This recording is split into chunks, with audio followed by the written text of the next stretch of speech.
How do we disrupt the way people are used to being brought this information? Disrupt the way people are used to being brought this information. Brought this information.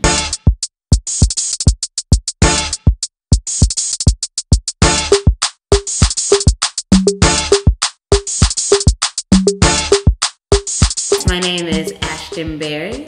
My pronouns are her, she, hers, and I live in New Orleans, Louisiana.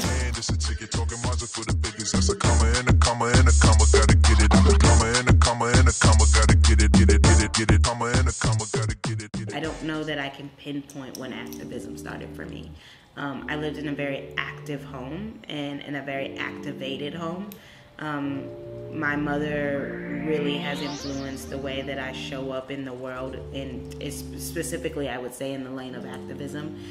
They were a sexual educator, and that really influenced the way that I think about how we relate to each other, speak to each other, talk to things. Even though it was never direct or explicit from her, caring for other people was a framework that existed in our house and was often talked about. Disrupt. It wasn't something that I need to internalize as Ashtin Berry is a disruptor, but that it was a tool that I could extend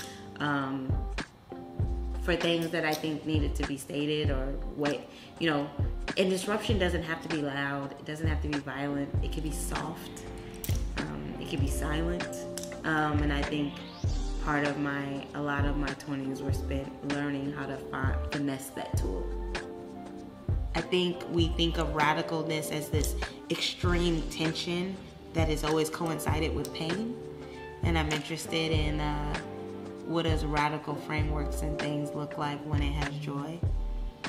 And what does it look like when pleasure is something that's also attainable?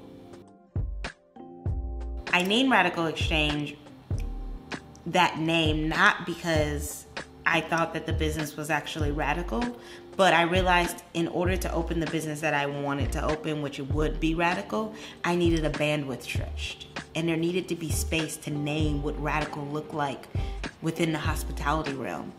And it needed to be a framework to get people to get used to hearing the word radical on their tongue, to get used to assessing what is normative, what is radical, and what's the spectrum and what that looks like. And just to frame that in terms of what the business is, the business is, it's new. It's a startup. We just turned a year old. We're a year and a half old now. But we just had our second conference, and we are about to turn 2 years old at the end of this year. But we are brand spanking new. And the hopes for RadicalxChange is that it becomes this full-blown creative agency. And we just launched our foundation side, which is going to be more focused on how do we care for the community of hospitality members that have bought into what we do, and even those who haven't. And then the other side of that is how do we continue to provide these experiences that state that talking about social issues, talking about justice, talking about radical frameworks doesn't need to be high risk, and it can be joyful. We can include it to be joyful. And so how do we create space for food and beverages that encompass that? And that's something that we've been working out and playing with and experimenting with the past year with private clients. And then there's something like Resist and Serve, which is completely community-based for us. And it doesn't look like other businesses. It doesn't feel like other conferences. And it has flaws. It has real structural flaws to it.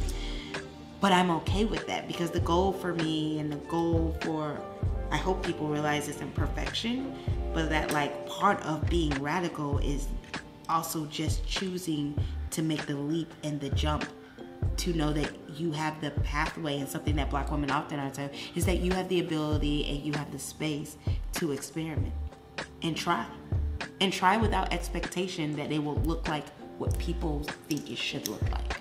I'm really grateful to have received the Egerton Award, and what I hope to see to come in the past times is transparent systems and operations and communication about what that means for people in years to come and how that will push their work forward.